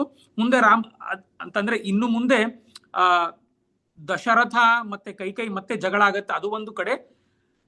ರಾಮ ಕಾಡಿಗೆ ಹೋದ್ಮೇಲೆ ಭರತ ಬರ್ತಾನೆ. ನಾಳೆ ಬರ್ತಾನೆ ಭರತ ಯಾಕೆ ಬಂದ, ಅವನಿಗೆ ಕೆಲವು ಏನೇನು ಕನಸುಗಳು ಬಿತ್ತು, ನಾವು ನಾಳೆ ಸೇರಿದಾಗ ನೋಡ್ಬೇಕು. ಈಗ ರಾಮಚಂದ್ರ ಅಯೋಧ್ಯೆಯನ್ನು ಬಿಟ್ಟು ಕಾಡಿಗೆ ಹೊರಟಾಗ ಮೊದಲು ಅವನಿಗೆ ಸಿಗೋದೆ ಗಂಗಾ ನದಿ ತಟದಲ್ಲಿ ಒಂದು ರಾಜ್ಯ ಇರುತ್ತೆ. ಆ ರಾಜ್ಯ ಅಲ್ಲಿ ಗುಹಾ ಅಂತ ಇರ್ತಾನೆ. ಚಿತ್ರಕೂಟಕ್ಕೆ ಬರ್ತಾನೆ ಅಲ್ಲಿ ರಾಮ, ಅಲ್ಲಿ ಗುಹಾ ಇರ್ತಾನೆ. ಗುಹಾ ರಾಮನ ಆತ್ಮೀಯ ಸ್ನೇಹಿತ, ಬೇಡರವನು. ಅವನು ನಿಷಾದ ಜಾತಿಯವನು, ಅಂತಂದ್ರೆ ಬೇಡರವನು. ಅವನು ಅಲ್ಲಿ ರಾಜ್ಯ ಕಟ್ಟಿಕೊಂಡು ಇರ್ತಾನೆ. ಅವನು ರಾಮನಿಗೆ ಬಹಳ ಪ್ರಿಯವಾದಂತಹ ಸ್ನೇಹಿತ. ಗುಹಾ ಅಂತಂದ್ರೆ ರಾಮನಿಗೆ ಬಹಳ ಇಷ್ಟ, ರಾಮ ಅಂತಂದ್ರೆ ಗುಹನಿಗೆ ಇಷ್ಟ. ಹಾಗೆ ಅವರಿಬ್ಬರು ಒಂದು ಸ್ನೇಹ ಇರುತ್ತೆ. ರಾಮ ಗುಹನ ಆಡಳಿತ ರಾಜ್ಯಕ್ಕೆ ಹೋಗ್ತಾನೆ. ಅಲ್ಲಿ ಹೋದಾಗ ಎಲ್ಲ ಮತ್ತೆ ರಾಮ ಹೇಳ್ತಾನೆ ಹೀಗಾಯಿತು ಅಂತ ಹೇಳಿದಾಗ ಅವನು ಅವತ್ತಿನ ದಿನ ಅಲ್ಲೇ ವಾಸ್ತವ್ಯ ಮಾಡ್ತಾನೆ ರಾಮಚಂದ್ರ. ಆಗ ಇವನು ಗುಹಾ ಏನ್ ಮಾಡ್ತಾನಂತಂದ್ರೆ ರಾಮನಿಗೆ ಕೂಡ್ಲಿಕ್ಕೆ ಆಸನಾದಿಗಳು ಎಲ್ಲ ತಂದು ಕೊಡ್ತಾನೆ, ಮಂಚ ತಂದು ಕೊಡ್ತಾನೆ. ಇಲ್ಲೇ ಇದರ ಮೇಲೆ ಮಲ್ಕೋ ಅಂತ ಹೇಳಿದಾಗ ರಾಮಚಂದ್ರ ಹೇಳ್ತಾನೆ, ಅರಣ್ಯದಲ್ಲಿ ನಾನು ಮಂಚದ ಮೇಲೆ ಮಲಗಲ್ಲ, ಎಲ್ಲಾ ವಿಧವಾದಂತಹ ಆಹಾರವನ್ನು ತರ್ತಾನೆ. ಆದ್ರೆ ರಾಮ ಹೇಳ್ತಾನೆ, ನಾನು ಅರಣ್ಯದಲ್ಲಿ ಇರಬೇಕಾದ್ರೆ ನಮಗೆ ಗೆಡ್ಡೆ ಗೆಣಸು ಹಣ್ಣು ಹಂಪಲ ತಿಂದೇ ನಾವು ಜೀವನ ಮಾಡಬೇಕು, ಅದರಿಂದಾಗಿ ಅದು ಮಾತ್ರ ನನಗೆ ಕೊಡುವಂತ ಹೇಳಿ ರಾಮಚಂದ್ರ ಅದನ್ನು ಮಾತ್ರ ತಿಂತಾನೆ. ಊಟ ಬಿಟ್ಬಿಟ್ಟಿರ್ತಾನೆ ಅವನು ರಾಮ. ಭಗವಂತನಿಗೆ ಏನು ಬೇಕು ಬಿಡಿ, ಅವನು ನಿತ್ಯ ಸಂತೃಪ್ತ, ಅವನಿಗೆ ಯಾವುದೂ ಬೇಡ. ಇನ್ನೊಂದು ಹೇಳ್ಬೇಕಂತಂದ್ರೆ, ರಾಮಾಯಣ ಓದಬೇಕಾದ್ರೆ ರಾಮ ಭಗವಂತನ ಅವತಾರ, ಸೀತೆ ಲಕ್ಷ್ಮಿ ಅವತಾರ, ಅವು ಎಲ್ಲವೂ ಸರಿ, ಅದರಲ್ಲಿ ಯಾವ ಪ್ರಶ್ನೆಯೂ ಇಲ್ಲ. ಅಂತಂದ್ರೆ ಎಲ್ಲಾ ಕಡೆ ವಾಲ್ಮೀಕಿಗಳು ಅದು ಹೇಳ್ತಾ ಹೋಗಲ್ಲ ಅವರು. ಯಾಕೆ ಅಂತಂದ್ರೆ ಹಂಗೆಲ್ಲ ಹೇಳ್ತಾ ಹೋದ್ರೆ ಕಾವ್ಯದ ರಸಾಭಾಸ ಆಗಿಬಿಡುತ್ತೆ, ಕಾವ್ಯನೇ ಅನಿಸಲ್ಲ. ಆದ್ದರಿಂದಾಗಿ ಅದು ಅಂಡರ್ ಕರೆಂಟ್ ಆಗಿ ಬರ್ತಾ ಇರುತ್ತೆ. ಅಲ್ಲಿ ರಾಮ ಲೋಕ ವಿಲಕ್ಷಣವಾದಂತಹ ವ್ಯಕ್ತಿತ್ವ, ನಾರಾಯಣ ಅವತಾರ, ವೇದ ರಾಮಾಯಣವಾಗಿ ಬಂತು ಅನ್ನೋದು ಎಲ್ಲವೂ ಸರಿ, ಅದರಲ್ಲಿ ಯಾವ ಸಂಶಯವೇ ಇಲ್ಲ. ಆದರೆ ಪ್ರತಿಯೊಂದು ನಾವು ಶ್ಲೋಕದಲ್ಲಿ ರಾಮ ಭಗವಂತನ ಅವತಾರ, ಸೀತೆ ಲಕ್ಷ್ಮಿ ಅವತಾರ ಅಂತ ಹೇಳ್ತಾ ಹೋದ್ರೆ ಆ ಕಾವ್ಯದ ರಸ ಅಂತಂದ್ರೆ ಕಾವ್ಯ ರಸಾಭಾಸ ಆಗಿಬಿಡುತ್ತೆ. ಆದ್ದರಿಂದಾಗಿ ಅದನ್ನು ಜಾಸ್ತಿ ವಾಲ್ಮೀಕಿಗಳು ವಿಶ್ಲೇಷಣೆ ಮಾಡಲ್ಲ. ಹಾಗೆ ರಾಮ ಅವತ್ತಿನ ದಿನ ಅಲ್ಲಿ ಕಳೀತಾನೆ. ಕಳೆದು ಮುಂದೆ ಒಂದು ಗುಹಾ ಏನ್ ಮಾಡ್ತಾನಂತಂದ್ರೆ ಒಂದು ಅವರಿಗೆ ತೆಪ್ಪವನ್ನು ಮಾಡಿಕೊಡ್ತಾನೆ. ಗಂಗಾ ನದಿಯನ್ನು ದಾಟಬೇಕು. ಗಂಗಾ ನದಿಯನ್ನು ದಾಟಿ ಮುಂದೆ ರಾಮ ದಂಡಕಾರಣ್ಯಕ್ಕೆ ತೆರಳುತ್ತಾನೆ. ದಂಡಕಾರಣ್ಯಕ್ಕೆ ತೆರಳಬೇಕಾದ್ರೆ ಇಲ್ಲಿ ಅಯೋಧ್ಯೆಯಲ್ಲಿ ಸೂತಕದ ವಾತಾವರಣ ಎಲ್ಲ ಕಡೆ. ಆಗ ಕೆಲವರು ಅಯೋಧ್ಯೆ ಪ್ರಜೆಗಳ ಪ್ರತಿಜ್ಞೆ ಮಾಡಿಬಿಡ್ತಾರಂತೆ, ರಾಮಚಂದ್ರ ಮತ್ತೆ ಮರಳಿ ಬರೋವರೆಗೂ ನಾವು ದೇವರ ಮುಂದೆ ದೀಪ ಹಚ್ಚಲ್ಲ, ನಾವು ಯಾವ ಹಬ್ಬ ಹರಿದಿನವನ್ನೂ ಮಾಡಲ್ಲ, ರಾಮಚಂದ್ರ ಬರಬೇಕು, ನಾವು ದೇವರ ಮುಂದೆ ದೀಪ ಹಚ್ಚಬೇಕು ಅಂತ ಕೆಲವರು ಪ್ರತಿಜ್ಞೆ ಮಾಡ್ತಾ ಕೂತ್ರಂತೆ. ಕೆಲವರಂತೂ ಏನೇನೋ ವಿಚಿತ್ರ ಭಗವಂತನ ದೇವರಲ್ಲಿ ಬೇಡ್ಕೊಂಡ್ರಂತೆ, ರಾಮ ಬೇಗ ಬರಬೇಕು ಅಂತ ವಾಲ್ಮೀಕಿಗಳು ಅದನ್ನ ಚಿತ್ರಣ ಮಾಡ್ತಾರೆ. ಇಲ್ಲಿ ಏನಾಯ್ತು ಅಂತಂದ್ರೆ ದಶರಥ ದಶರಥ ಮೂರ್ಛೆ ಹೋಗಿ ಬೀಳ್ತಾನೆ. ರಾಮ ಮುಂದಕ್ಕೆ ಹೋದಾಗ ಆಗ ಕೈಕೇಯಿ ದಶರಥನ ಕೈ ಹಿಡಿಲಿಕ್ಕೆ ಬರ್ತಾಳೆ. ಕೈ ಹಿಡಿಲಿಕ್ಕೆ ಬಂದಾಗ ಕೈಯನ್ನು ಝಾಡಿಸಿ ಝಾಡಿಸಿ ಹೇಳಿಕ್ ಪ್ರಾರಂಭ ಮಾಡ್ತಾನೆ, ನೀನು ನನಗೆ ಮುಟ್ಟಬೇಡ, ಇನ್ನ ನಾನು ಸಾಯೋವರೆಗೂ ನಾನು ನಿನ್ನ ಅಂತಃಪುರಕ್ಕೆ ಬರಲ್ಲ. ನಾನು ಎಲ್ಲಿ ಕೌಸಲ್ಯೆ, ನನ್ನನ್ನು ನಿನ್ನ ಅಂತಃಪುರಕ್ಕೆ ಕರ್ಕೊಂಡು ಹೋಗು ಅಂತ ದಶರಥ ಹೇಳ್ತಾನೆ. ದಶರಥನಿಗೆ ಇನ್ನೂ ಅದು ರಾಮ ವನವಾಸಕ್ಕೆ ಹೋಗಿದ್ದು ಅವನಿಗೆ ಅರಗಿಸಲಿಕ್ಕೆ ಆಗಲಿಲ್ಲ. ದಶರಥನಿಗೆ ಅದೇ ಒಂದು ಆ ದುಃಖದಲ್ಲಿಯೇ ದಶರಥ ಕೊರಗಿ ದೇಹತ್ಯಾಗ ಮಾಡ್ತಾನೆ. ದಶರಥನಿಗೆ ಒಂದು ಶಾಪ ಇತ್ತು, ಪುತ್ರ ವಿಯೋಗದ ಶಾಪ ಅಂತಂದ್ರೆ ಮಗನ ಒಂದು ಅಗಲಿಕೆಯಿಂದನೇ ನಿನ್ನ ಮರಣ ಆಗತ್ತೆ ಅಂತ ಒಂದು ಶಾಪ ಇತ್ತು. ಒಬ್ಬ ಶೂದ್ರ ತಪಸ್ವಿ ಇದ್ದ. ಆ ಶೂದ್ರ ತಪಸ್ವಿ ಅವನು ಶ್ರವಣ ಕುಮಾರ ಅಂತ ತುಂಬಾ ಜನ ಹೇಳ್ತಾರೆ. ಆದ್ರೆ ವಾಲ್ಮೀಕಿ ಅಂತಂದ್ರೆ ರಾಮಾಯಣದಲ್ಲಿ ಅದು ಹೆಸರು ಆಗಿಲ್ಲ, ಅದು ಹೆಸರು ಹೇಳಲ್ಲ, ಒಬ್ಬ ತಪಸ್ವಿ ಅಂತ ಹೇಳ್ತಾರೆ. ಆ ತಪಸ್ವಿ ತನ್ನ ತಂದೆ ತಾಯಿ ಇಬ್ಬರು ಕಣ್ಣಿರ್ಲಿಲ್ಲ, ಅವೆಲ್ಲವೂ ಕರೆಕ್ಟ್ ಇದೆ, ಆದರೆ ಹೆಸರು ಮಾತ್ರ ಇಲ್ಲ. ಅದು ಎಲ್ಲಿಂದ ಬಂದಿತ್ತು ಗೊತ್ತಿಲ್ಲ. ಆಚಾರ್ಯರು ಅದನ್ನ ತಾತ್ಪರ್ಯ ನಿರ್ಣಯದಲ್ಲಿ ಗ್ರಹಣ ಮಾಡಿಲ್ಲ. ಹೀಗಾಗಿ ಅದು ಶ್ರವಣ ಕುಮಾರ ಅಂತ ಅನ್ನೋದು ಕರೆಕ್ಟ್ ಅಂತ ನಾನು ಹೇಳಲ್ಲ. ಅದು ಬೇಕಾದ್ರೆ ಇನ್ನೂ ಒಂದ್ ಸರ್ತಿ ನಾನು ನೋಡಿ ನಿಮಗೆ ಮತ್ತೆ ಅದರ ಬಗ್ಗೆ ಹೇಳ್ತೇನಂತೆ. ನಾಳೆ ಒಂದು ಸೂಕ್ಷ್ಮವಾಗಿ ಹೇಳ್ಬಿಡ್ತೇನೆ. ಆಗ ಒಂದು ದಿನ ಏನಾಗತ್ತೆ ಅಂತಂದ್ರೆ, ದಶರಥ ಮಹಾರಾಜ ಬೇಟೆ ಆಡ್ಲಿಕ್ಕೆ ಹೋಗಿರ್ತಾನೆ. ಕಥೆ ಎಲ್ಲ ಹಾಗೆ ಇದೆ, ನಿಮಗೆ ಗೊತ್ತಿರೋ ಹಾಗೆ. ಆಗ ಅವನು ತಂದೆ ತಾಯಿಗೆ ನೀರು ತಗೊಂಡು ಹೋಗ್ತಾನೆ. ಇವನು ಬಾಣ ಬಿಟ್ಟಾಗ ಅದು ನೇರ ಅವನ ಎದೆಗೆ ಬಡಿದಾಗ ಆ ಹುಡುಗ ತೀರಿ ಹೋಗ್ತಾನೆ. ಆ ತೀರಿ ಹೋದಾಗ ದಶರಥನೇ ಆ ಕಣ್ಣು ಕಾಣಿಸ್ದ ವೃದ್ಧ ತಂದೆ ತಾಯಿ ಹತ್ರ ಹೋದಾಗ ದಶರಥ ಹೇಳಿದಾಗ ಅವರು ಶಾಪ ಕೊಡ್ತಾರೆ ದಶರಥನಿಗೆ. ಈ ಒಂದು ಶಾಪದಿಂದಲೇ ಅವನ ಪುತ್ರ ವಿಯೋಗದಿಂದಲೇ ಅವನ ಮರಣ ಆಗತ್ತೆ ಅಂತ ಇದು ಒಂದು ಶಾಪದ ಇದೊಂದು ಅವನಿಗೆ ಕಾಡ್ತಾ ಇತ್ತು. ಆದರೆ ಒಂದು ಖುಷಿ ಇತ್ತು ಅವನಿಗೆ, ಮಕ್ಕಳಾದ್ರೆ ಸಾಕು, ಮಕ್ಕಳಾಗತ್ತೆ ಅನ್ನೋದು ಒಂದು ಖುಷಿ ಇತ್ತು ಅವನಿಗೆ. ಅದೊಂದು ಅವನಿಗೆ ಖುಷಿ ಇತ್ತು. ಮತ್ತೆ ಮುಂದೆ ನೋಡುವ, ಅವನು ಹೇಗೆ ಅವನ ವಿಯೋಗ ಆದಾಗ ಹೇಗೆ ನನ್ನ ಪ್ರಾಣ ಹೋಗಿತ್ತು, ಆದ್ರೆ ಮಕ್ಕಳಾಗ್ತಾರಲ್ಲ ಅಷ್ಟು ಸಾಕು ಅಂತ ದಶರಥ ಮಹಾರಾಜನಿಗೆ ಇತ್ತು. ಇದು ಅವನ ಶಾಪ. ಮತ್ತೆ ಎಲ್ಲವೂ ಕೂಡಿ ಬಂದು ಕೊನೆಗೆ ರಾಮಚಂದ್ರ, ಲಕ್ಷ್ಮಣ, ಸೀತಾ ಅವರು 3 ಜನ ವನವಾಸಕ್ಕೆ ಹೋದರು. ಇಲ್ಲಿ ದಶರಥ ತನ್ನ ದೇಹತ್ಯಾಗ ಮಾಡಿದ. ಮುಂದೆ ಆ ದೇಹತ್ಯಾಗ ಮಾಡಿದ ಅದು ಭರತನಿಗೆ ಹೇಗೆ ಸುದ್ದಿ ಹೋಯಿತು, ಆ ಭರತನಿಗೆ ಕೆಲವು ಕನಸುಗಳು, ಏನೇನು ಕನಸುಗಳು ಬಿತ್ತು, ಆ ಒಂದು ಕನಸಿನ ಪ್ರಪಂಚವನ್ನು ವಾಲ್ಮೀಕಿಗಳು ನಾಳೆ ನಮ್ಮ ಮುಂದೆ, ಅಂತಂದ್ರೆ ನಾಳೆ ನಾವು ಮತ್ತೆ ಸೇರಿದಾಗ ಅದರ ಬಗ್ಗೆ ನೋಡೋಣ ಅಂತ ಹೇಳ್ತಾ ಇವತ್ತಿನ ಈ ರಾಮಾಯಣದ ಚಿಂತನೆಯನ್ನು ನಾನು ಮುಗಿಸ್ತಾ ಇದ್ದೇನೆ. ಯತ್ಸರ್ವಗುಣ ಸಂಪೂರ್ಣಂ ಸರ್ವದೋಷ ವಿವರ್ಜಿತಂ ಪ್ರಿಯತಾಂ ಪ್ರೀತಯೇವಾಲಂ ವಿಷ್ಣುರ್ಮೇ ಪರಮಸಹೃತ್ ನಾಹಂ ಕರ್ತಾ ಹರಿಕರ್ತಾ ತತ್ಪೂಜಾ ಕರ್ಮಚಾಖಿಲಃ ತಥಾಪಿ ಮತ್ಕೃತಾ ಪೂಜಾ ತತ್ಪ್ರಸಾದೇನ ನಾನ್ಯಥಾ ತದ್ಭಕ್ತಿ ತತ್ಫಲಂ ತತ್ಮಹ್ಯಃ ಪುನಃ ಪುನಃ ಕರ್ಮನ್ಯಾಸೋ ಹರಾದೇವ ವಿಷ್ಣು ತೃಪ್ತಿಕರಃ ಸದಾ ಯತ್ಸರ್ವಗುಣ ಸಂಪೂರ್ಣಂ ಸರ್ವದೋಷ ವಿವರ್ಜಿತಂ ಪ್ರಿಯತಾಂ ಪ್ರೀತಯೇವಾಲಂ ವಿಷ್ಣುರ್ಮೇ ಪರಮಸಹೃತ್. ನಮೋ ನಮೋ ನಾಥ ನಮೋ ನಮಸ್ತೆ, ನಮೋ ನಮೋ ರಾಮ ನಮೋ ನಮಸ್ತೆ, ಪುನಃ ಪುನಸ್ತೆ ಚರಣಾರವಿಂದಂ ನಮಾಮಿ ನಾಥೇತಿ ನಮನ್ಸರೇಮಿ. ಶ್ರೀಕೃಷ್ಣಾರ್ಪಣಮಸ್ತು, ಮಧ್ವೇಶಾರ್ಪಣಮಸ್ತು. ಓಂ ಸ್ವಸ್ತಿ. ಏನಾದ್ರೂ ಪ್ರಶ್ನೆ ಇದ್ರೆ ಕೇಳಬಹುದು.